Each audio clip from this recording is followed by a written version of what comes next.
대한민국 최고의 전문가 우리 최성욱 대표님 모셨습니다. 그런데 올해 2월부터 제가 약간 좀 독특한 전망을 하는데 소위 가짜 강세장 전망을 하거든요. 우리 최 대표님은 한 2, 3년 전에 약세론자로 확 바뀌었던 그렇죠. 걸로 제가 기억이 완전 나거든요. 바뀌었죠. 좀 부분적 강세장이긴 한데 결과적으로 놓고 보면은 대출이 만들어냈던 1년짜리 강세장 아니었나 이렇게 요약하고 있습니다. 네. 그리고 내년 환경은 거꾸로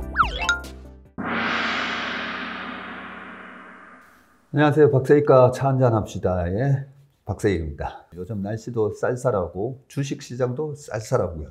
부동산 시장은 쌀쌀해졌다가 좀 뜨거워지는 듯 했다가 또 쌀쌀하고 여러 가지 논란이 많습니다. 그래서 오늘은 부동산 대한민국 최고의 전문가 우리 최성욱 대표님 모셨습니다. 안녕하세요. 안녕하세요. 네. 최상욱입니다. 작년에 박세익과 식사합시다 할 때 그죠? 네. 우리가 신사동에서 만나가지고 뭐 문어, 낙지 뭐 이런 거 먹었던 것 같은데. 네, 너무 맛있었습니다. 네. 오늘은 근데 조촐하군요. 네, 오늘은 조촐하게 차 한잔 먼저 하시고 네. 이거 끝나고 밥 먹으러 가시죠. 예? 네. 좋습니다.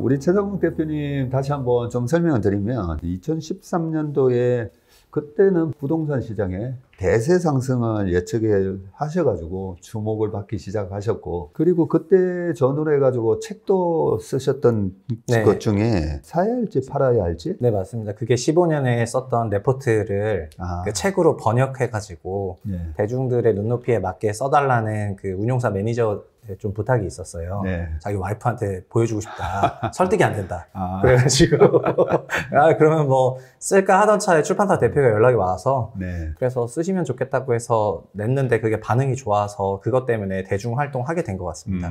사실 그때만 하더라도 이제 우리가 일본화된다. 부동산은 이제 대세 하락 국면으로 접어들었다. 네. 네, 그런 얘기들이 2013년도만 하더라도 미분양 아파트를 사면 5년간 양도세 면제해 줄 때였으니까. 네네, 그렇죠. 그렇죠. 네. 굉장히 시장이 어두운 상황에서 굉장히 예리한 전망을 해주셨고 방금 말씀드렸던 사야 할지 팔아야 할지. 사실 그 책에 있는 내용들을 지금까지도 많은 부동산 유튜버들이나 아니면은 부동산 인플루언서들이 그 활용을 하세요. 특히 네. 공급 부족 이론에 대해 가지고요. 최근에도 공급 부족 이론들이 다시 올라오고 있거든요. 네. 우리나라 부동산 시장에서 공급이 좀 만성적으로 부족한 편이었는데 그렇죠. 그런데 그때는 2008년부터 2012년에는 노무현 정부 때 추진했던 이기 신도시에다가 MB 정부 때 추진했던 보금자리 택지지구에다가 네.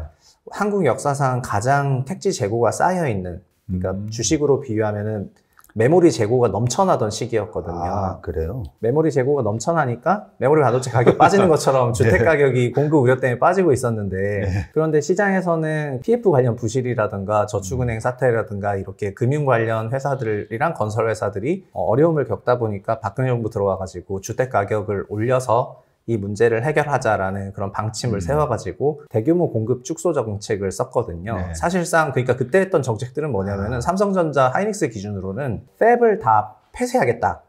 그 다음에 미래에 더 이상 팹을 짓지 않겠다. 네. 약간 뭐 이런 거예요. 그러면은 발주처 입장에서는 그러면 지금 그쵸. 재고라도 좀 사야 되나? 약간 네. 이러면서 그 재고 소진 사이클이 왔었던 건데요.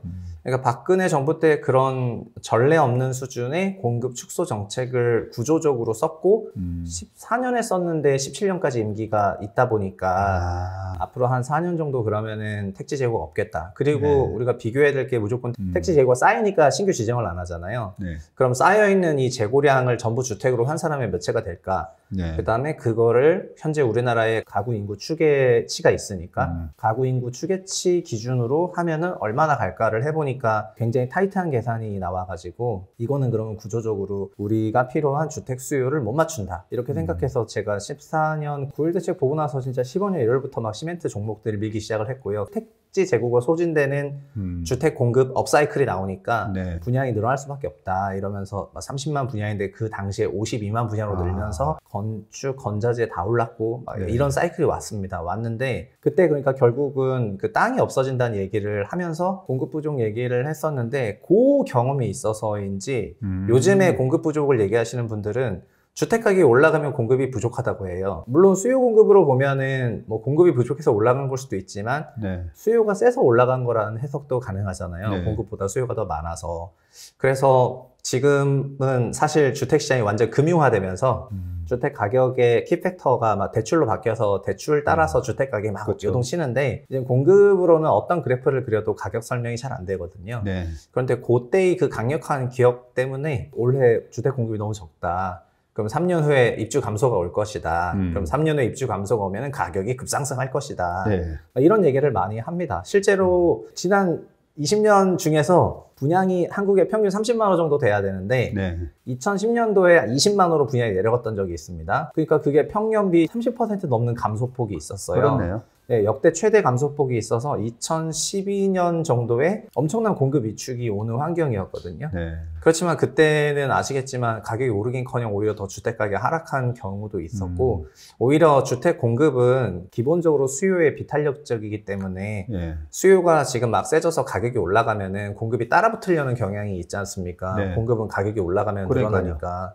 그래서 지금의 공급이 약한 거는 그냥 가격이 약하고 미래에 대한 기대값이 좀 약하니까 공급 양을 조절하는 거지. 박근혜 정부 때 했던 것처럼 막 반도체 공장 폭파시키고 이런 정도로 매물이 재고 가격을 위해 가지고 이런 건 아니거든요. 현재는 270만 호 이상의 3기 신도시나 기타 신도시 공급 계획이 다 있고 정책적으로. 그래서 지금 공급 얘기를 논란을 보면은 그 당시에 했던 공급 얘기와는 되게 이게 다른데 내용이 다른 내용인데 네. 시장의 자발적인 단기간의 공급 물량 조정을 너무 그 주택 공급이 마치 가격의 키팩터인 것이냐 해석하는 것이 조금 안타깝다 이렇게 말씀드리겠습니다. 네. 제가 우리 최성훈 대표님을 좋아하는 이유가 부동산 시장에 보면 만년 약세론자 네. 네. 그리고 만년 강세론자 주식 시장도 좀 비슷하잖아요. 네. 우리 최 대표님은 그때 되겠다는 강세론자였는데 한 2, 3년 전에 약세론자로 확 바뀌었던 그렇죠. 걸로 제가 완전, 기억이 나거든요. 완전 바뀌었죠. 네. 그게 그러니까 저의 그 개인적인 역사는 그 중간에 한번 변화가 있었는데요. 일단은 2020년 이전까지 그 시장을 전망했던 모형을 20년, 21년을 겪으면서 일단 다 폐기를 했습니다.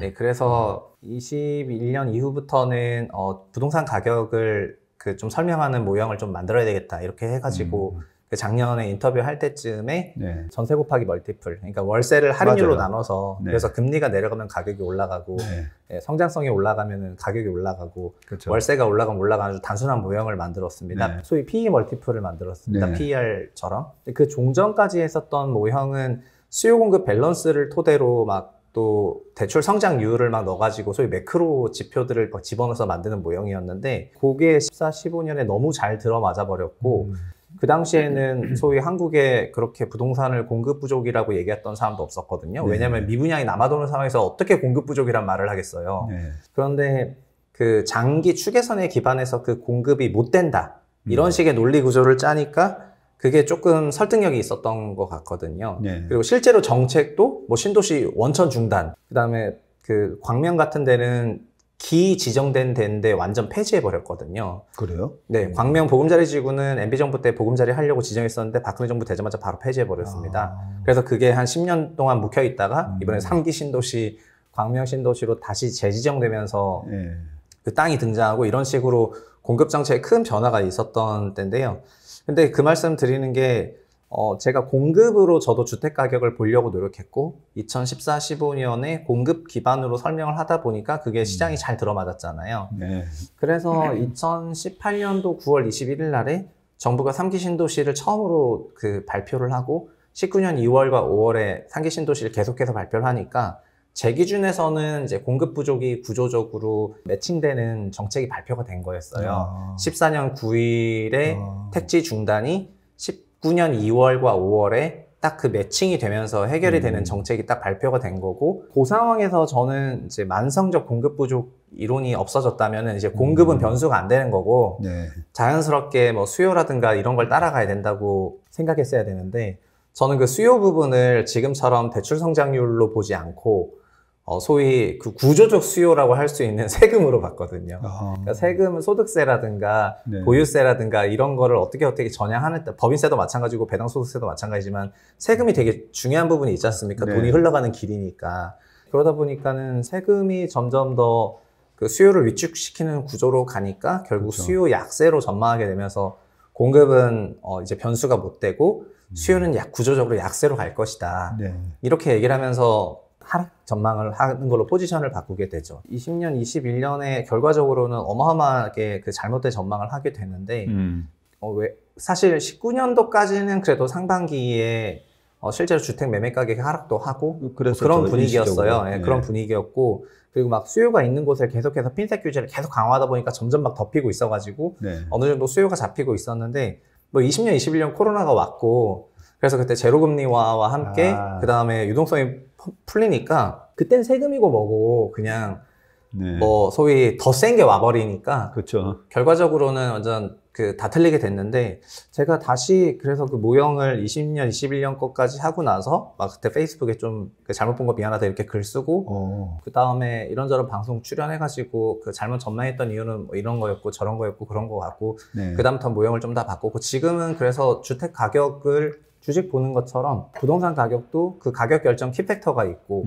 그 가격 결정 키팩터가 이제 공급은 아니고 이제 완전 수요고, 수요에서도 정말 순수한 월 가계대출 순증액, 이게 정말 그 수요의 원천이라는 생각에 다시 또 백데이터 그려보니까 역시나 가계대출이랑 가장 높은 상관성을 보이고, 작년 말에는 올해 굉장한 하락장을 전망을 했는데 올해 실제로는 가격이 크게 올랐습니다. 그래요? 네, 저는 작년 말에는 높아진 금리로 인해서 가계대출 증가가 작년 하반기에는 거의 완전히 매월 상환이었거든요. 네. 그러니까 대출이 플러스가 아니라 마이너스로 나왔기 때문에 작년 하반기에 좀 상당한 하락장이 있을 걸로 봤고, 그리고 그런 것이 올해까지 이어질 거로 봤었어요. 그런데 올해 2월부터 제가 약간 좀 독특한 전망을 하는데, 소위 가짜 강세장 전망을 하거든요. 특례보금자리론이라는 그런 대출을 2월 달부터 40조 원을 이제 배정을 해버리니까, 그리고 그게 9일 만에 10조 신청을 하더라고요.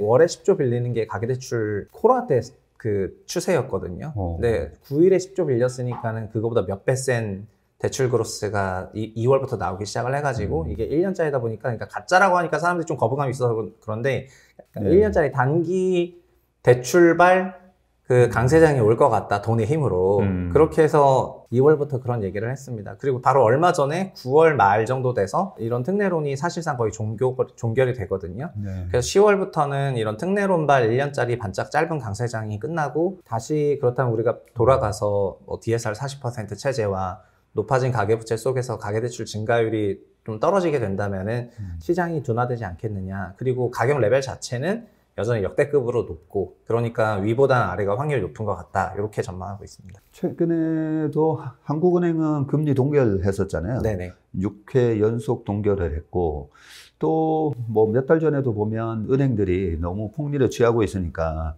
대출금리 뭐 계속 올리지 마, 뭐 이런 지도도 아마 있었던 것 같은데. 네, 그게 9월 13일에 있었습니다. 그 금융안정회의를 해가지고요. 네. 그러니까 우리 시중은행들이 특례론도 사실은 50년 만기 주담대가 있습니다. 50년 만기요? 네, 그거를 보고 은행들이 벤치마킹을 해서 6월부터 50년 만기 주담대를 런칭을 했습니다. 그랬더니 6, 7, 8, 9월에 은행 주담대가 월에 4조 이상씩 늘었는데, 네. 그 내용을 보면 어느 정도 위력적이냐면은 50년 만기 주담대를 뺀 나머지 주담대는 아예 다 상환을 할 정도로 사람들이 다 50년 만기만 썼고요. 그리고 은행의 꼼수는 뭐였냐면은, 원래 집단대출이랑 개별차주 대출이 있거든요. 우리 네. 한 명 한 명이 은행 가서 빌리는 게 개별차주 대출이고, 집단대는 아파트 중도금이나 잔금 빌릴 때 사업주가 빌려주는 건데요. 분양받아가지고. 네네. 보통 집단대는 중도금 대출이었거든요. 예. 그런데 요즘에 집단대는 잔금 대출을 합니다. 야. 왜냐하면은 잔금을 개인이 하라고 하면은 개별차주 DSR에 걸리니까 그 시행사가 집단으로 받아줘서 그 50년기 주담대의 55%가 집단 대출이고 네. 45%는 개별차주인데, 개별차주들은 DSR 적용을 받았어요.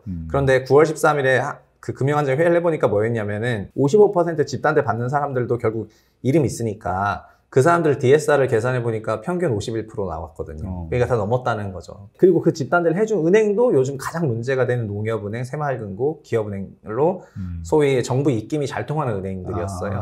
그러니까 또 거꾸로 얘기하면 리스크 매니지먼트가 상대적으로 민영은행 대비해서는 떨어진다고 볼 수도 있는 그런 은행들이다 보니까는 그 한은에서 이제 금융안전회의하면서 결정한 거 뭐냐면은 이런 식으로 대출이 늘면서 정부가 생각하는 그 GDP 대비 부채 비중은 안 늘리려고 하고 있거든요. 네. 그러니까 부채를 안 늘리는 게 아니라 GDP 올라가는 만큼만 부채 늘어라. 약간 이런 국면인데 그 부채 금액이 한 6조 이상 늘어나게 되면은 GDP보다 더 빨리 올라가는 그 추세가 나오니까. 그러네요. 네. 그래서 그 부분에서부터 규제가 하기 시작해서 9월 13일 하고 나서 곧바로 50명이 주담대에 그냥 손을 받고요.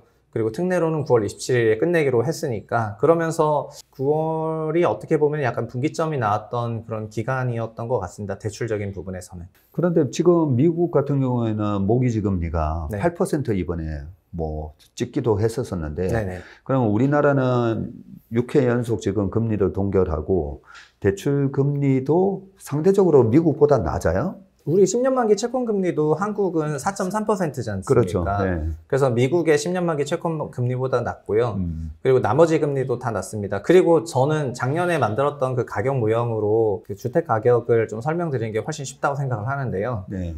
주택 가격은 그냥 월세를 이자로 나누고 곱하기 그냥 멀티플을 하면 되는데 멀티플이랑 월세가 별로 변화가 없다 보니까 거의 이자율에 따라서 왔다 갔다 하는데요. 이 이자는 우리가 사용하는 거는 뭐 기준금리를 얘기를 하지만 사실 기준금리 말고 채권금리 같은 시장금리가 있고 또 하나 뭐가 있냐면 대출상품금리가 있거든요. 결국에 우리 소비자가 쓰는 거는 대출상품금리거든요. 그렇죠. 그런데 22년 환경을 생각해 보면은 기준금리 올라갔고 시장금리도 올라갔고요. 작년 이맘때는 시장금리가 훨씬 레고랜드 때문에 훨씬 올라가가지고 네. 진짜 엄청나게 올랐고 대출 상품 금리도 진짜 가열찬 상승을 했습니다. 그러면은 가장 간단한 그 채권 가격 모형에서 분모인 금리가 올라갔으니까 가격은 하락하는 건데 작년에 그래서 실거래가 지수로 서울이 22% 하락을 했고 전국도 18% 정도 하락했거든요. 22% 빠졌다고요? 네, 실거래 지수로는 22% 빠졌어요. 그래서 이거를 그 한국 역사상 3번의 충격이 있었는데 네. 97년, 08년, 그렇죠. 22년이 3번이 역대급 충격이에요. 그런데 올해는 어떤 환경이었냐면은 네. 올해는 매매 전세 다 올랐는데 왜냐하면 결국 월세를 이자로 나누면은 전세 가격이니까 금리가 내려가면 전세가도 올라가거든요. 네. 올해는 기준금리는 동결이었지만 시장금리가 내려갔습니다. 작년 대비해서 그 채권금리가 전반적으로 30-40bp 이상 내려갔어요. 네. 그리고 상품금리는 100bp 이상 내려갔어요. 그래요? 네, 작년 말에 예를 들면은 주담대가 5%, 전세 5.5%, 신용이 6%였다면은 올해 주담대 그 모기지 하한선은 4% 초반이에요. 4.12%. 그리고 전세 대출도 마찬가지고, 그러니까 상한선 넓혀놨는데 그 대출을 많이 받는 이쪽 사이드의 금리는 낮춰놨으니까 네. 그 비중으로는 훨씬 낮아진 거거든요. 은행 당국에서 대출 수요가 너무 없다 보니까 대출 할인 경쟁을 좀 하고 그러면서 신규 취득하는 주택 주담대를 막 4% 초반에 버리고 얼마 전에 서초구 반포에 레미안 원베일리가 입주를 했는데 네. 그 레미안 원베일리도 신축 입주 아파트니까 집단 잔금 대출이지 않습니까? 가상금리 마이너스 0.4가 붙어서 3.5%입니다. 모기지가. 그것밖에 안 해요? 네, 그러니까요. 그러니까 이런 금리는 3.5가 나오고 그 다음에 소위 프라임 등급에서는 4% 나오는데 일반 기존 주택 모기지 갖고 있었던 사람 다 5.5 나오니까 어쨌든 신규 수요는 완전 낮춰놨거든요. 네. 그래서 올해는 그러니까 결과적으로 말씀드리면 상품금리가 100bp 이상 내려간 거예요. 네. 그럼 상품금리 100bp 이상 내려갔으면 자연스럽게 전세 가격 올라가고요. 그 다음에 매매 가격은 전세가에 또 비례해서 올라가기 때문에 올해 그런 현상이 나타났고 이런 대출을 활용하는 상품들 이게 특례보금자리론을 썼으니까 9억 원 이하 주택들이라고 해당되는 소위 세종시 세종시 지역을 포함해가지고 서울의 9억 이하 주택들 그리고 서울 세종의 주택들을 처분하신 분들도 뭐 처분하면서 한 주택 갈아타기로 올라갈 수 있으니까 그래서 서울 일부 지역에서는 이런 거래가 조금 있긴 했는데 그게 아닌 나머지 지역에서는 그냥 기존 대출 모기지가 올라가고 이러다 보니까 이런 영향이 없었고요. 그래서 올해는 좀 부분적 강세장이긴 한데 결과적으로 놓고 보면은 대출이 만들어냈던 1년짜리 강세장 아니었나 이렇게 요약하고 있습니다. 네. 그리고 내년 환경은 거꾸로 10월부터 달라졌지 않습니까? 10월부터 시장금리가 올라갔잖아요. 아, 이번 네, 10월부터. 우리나라도 지금 많이 10년 만기 올라갔죠. 금리가 거의 한 달 전이랑 비교하면 30-40pp 올라갔거든요. 네. 그거에다가 상품금리도 드디어 그 시장금리가 올라가니까 슬금슬금 올라가더라고요. 저점을 높이면서. 그래서 내년에는 시장금리와 상품금리 인상 환경이라고 생각하기 때문에 전세 가격의 하락 조정하고 대신 하락폭은 22년이랑 비교하면은 작을 거라고 생각해서 이제 작은 2022년 장세로 생각하고 있습니다. 네. 이 22년 저점을 만약에 집값이 10억이 8억이 됐다. 그러다가 8억 5천 9억이 됐는데 내년에 이 8억의 저점을 깬다라고 보세요. 저는 두 가지 생각하고 있는데 현재의 시장금리 상승이나 대출금리 상승으로는 저점은 안 깰 것 같고요. 예. 왜냐하면 또 그 2년 동안 우리 소득이 늘어버렸기 때문입니다. 아. 그래서 명목으로 저점 깨려면은 정말 더 빠져야 되거든요. 네. 많은 사람들이 주택 가격을 2019년 가격을 얘기하는데 이미 벌써 2023년이어가지고 예. 2019년 가격으로 돌아가면은 우리한테 체감으로 2017년으로 가는 겁니다. 그러니까 2017년에는 집값이 쌌지 않습니까? 네. 말 그대로 19년 가격은 그보다 많이 올라 있었거든요. 네. 그런 19년 가격조차도 그동안에 우리의 그로스를 생각하면은 실질로는 2017년 체감 가격이어가지고 지금도 만약에 22년 가격으로 돌아간다고 하면은 그 22년 가격보다 2년간 어쨌든 성장이 있다 보니까 그 밑으로만 가더라도 체감으로 20년 가격 돌아가는 거랑 똑같다고 얘기하고 명목으로 20년 가격을 깰라 그러면은 내년에 그러면은 뭐 많이 빠져야 되잖아요. 거의 두 자릿수가 하락해야 그 20년 가격 깨는 거라고 생각하니까 뭐 아직은 그 정도 아니라고 생각을 하고요. 다만 지금 내년에는 또 시장에서 지금 전반적으로 그래서 시장 분위기는 올해 2분기, 3분기가 이런 금리 하락 효과가 나오면서 자산 가격이 일부 강세로 전환을 했고 청약도 다 호황이었고 등등 좋았었는데 물론 지방에는 여전히 미분양이 많지만요. 추석 지나고 나서부터는 시장이 냉각됐고 일부 중개사들도 그런 얘기를 합니다. 추석 전에 찾아온 사람이 100명이면 지금 30명 이런 식으로 그 완전 냉각됐거든요. 그리고 어쨌든 8월 달을 피크로 서울시 주택 매매 거래량도 3,000건, 3,800에서 9월 3,200으로 내려갔고 10월은 3,000이 안 될 것 같아요. 다시 2,000대로 갈 것 같거든요. 혹은 더 내려가거나 결국 거래 침체가 수반된다는 얘기인 거는 시장이 굉장히 소위 관망세고 시장은 결국은 어떤 근거를 찾으려고 하지 않습니까? 네. 지금 내가 집을 사도 되는 근거 아니면 네. 뭐 팔아야 되는 근거를 찾으려고 관망하는 건데 내년은 10월 달에 강서구청장 선거 이후로 이제 정치라는 변수가 24년에 또 추가가 되죠. 아, 총선이 있네요. 네. 총선도 있으니까 총선 결과에 따라 가지고 윤석열 정부가 추진하려던 부동산 정책들이 있었잖아요. 일기 신도시 특별법 같은 거요. 네. 그럼 일기 신도시 특별법 같은 거는 그게 되고 말고가 되게 중요한 법인데 이게 안 된다고 생각하면 그쪽 시장에는 되게 네거티브할 수밖에 없고 막 이런 네. 것들이 있거든요. 그래서 선거 불확실성에다가 일단 지금 10월부터 금리가 튀니까 금리 불확실성에다가 게다가 요즘에는 한국 10년물 채권금리가 미국 따라가면서 우리나라는 그 정도로 체력 좋은 나라는 아닌데 어쨌든 10년 금리가 상승하니까 그리고 경제적으로도 불안한 얘기들이 지금 많이 나오고 있거든요. PF 쪽 아직 해결된 것도 별로 없고 그러다 보니까는 지금은 사야 할 어떤 근거보다는 기다려야 될 근거가 더 많아요. 네, 그래서 아마 굉장히 좀 냉각돼서 좀 가지 않겠는가 싶습니다. 예. 그러고 보니까 총선 얘기가 나와서 드는 생각이 윤석열 정부가 들어서고 나서 그 전에 있었던 너무 징벌적 좀 과세, 네. 종부세부터 시작해가지고 그런 부분을 좀 완화를 시켜줬었잖아요. 네네. 그런데 완화시키는데 원래 공약했던 것만큼은 못된 이유가 일단 거대 야당 체제에서 뭐가 이렇게 네. 또 걸림돌이 그렇죠. 됐었어요. 서로 합의해야 되는데 합의가 안 돼가지고.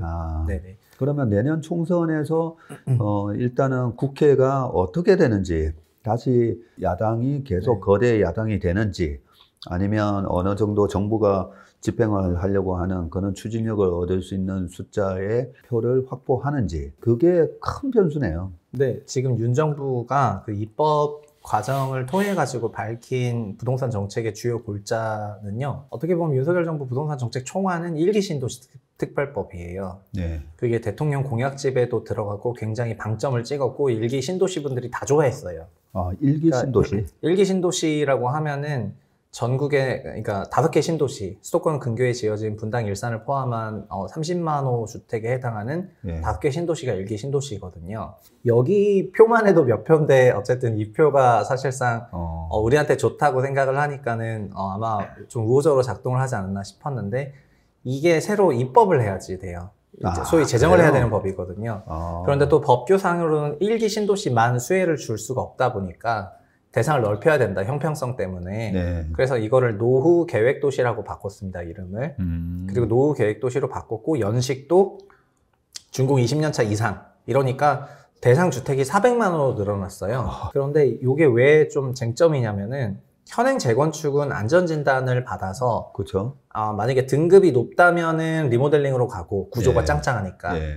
D등급 이하라면은 구조가 좀 흐물흐물하니까 재건축으로 가라 이거거든요. 네. 근데 지금 90년대식 아파트를 안전진단을 한다 치면은 다 짱짱하게 나와요. 다 B 이상으로 나와요. 네. 그러니까는 이 일기 신도시 재건축 법을 통과시키더라도 이 안전진단 체제가 남아있게 되면 재건축을 못하니까 이 법에서는 안전진단을 면제해주고 싶어 해요. 안전진단 하지 마라. 그럼 안전진단 면제해주는 그런 혜택을 줬고, 그리고 일기 신도시가 용적률도 높잖아요. 평균 200%거든요. 네. 그러니까 일반 분양 수익이 줄어들어가지고 사업성이 떨어지니까 용적률 특례를 줘요. 그래서 일반적으로보다 더 20% 그런 용적률 특례를 줄 생각을 갖고 있다 보니까 당연히 사업성도 올라가고 안전진단도 안 하고 그러면 되게 쉽게 재건축을 할 수가 있는 그런 혜택을 주는 법안이어가지고 이 법 통과 여부가 정말 굉장히 중요하다고 할 것 같습니다. 근데 현재 국회 상황에서는 이 법이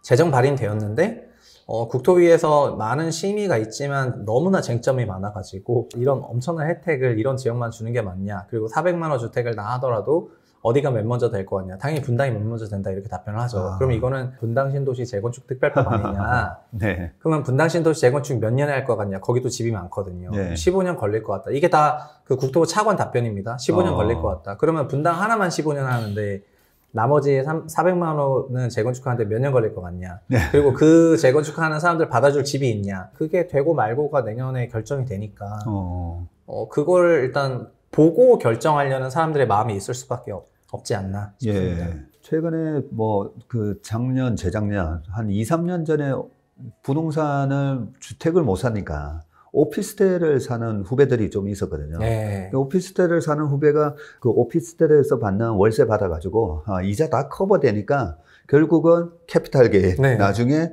네. 1억 5천에 샀던 게 2억 되고 2억 5천 되면 그걸로 이제 수익 날 거다 이런 기대감이 있었는데 최근에 만나보면 이자가 너무 비싸가지고 네. 이제는 받는 월세보다 내는 이자가 많으니까 이 기다리는데 여유가 없어지는 거죠. 네, 그래서 지금 완전 유동성 그 고갈 시장입니다. 그러니까 사람들이 일만 열심히 합니다. 저는 지금 미국에서 고용 데이터 잘 나오는 이유가 다 있다고 생각하는데 지금은 빚 갚으려고 일을 해야지 됩니다. 그러니까 현금 흐름에 뭔가 종전에 그 수요 소비 자체는 약간 그 비회기적이지 않습니까? 네. 그래서 그거를 커버하기 위한 그 노동 참여가 점점 늘어나면서 고용이 잘 나오는 게 아닌가. 제 주변에도 보면은 이게 유튜버들은 더 할 수가 있는데요. 네. 유튜브 시청 시간도 줄었거든요. 예, 많이 줄었다고. 네, 많이 그래요. 줄었는데 왜냐하면 다들 일해서 바빠서 시간이 없어요.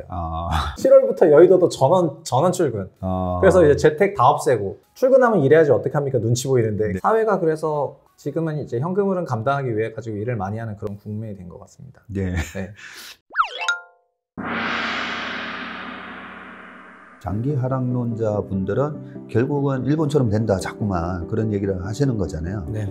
일본과 또 다른 게 일본은 우리나라랑 주택 구성도 좀 달랐어요. 그러니까 이때까지 쭉 듣다 보니까요. 네. 결론은 끝없는 위기 속 기회는 언제나 숨어 있습니다. 성공한 투자 고수들과 나눈 투자의 철학. 다가올 기회를 잡아내는 부의 만찬으로 여러분을 초대합니다. 푸짐하게 한 상 차려놓았습니다.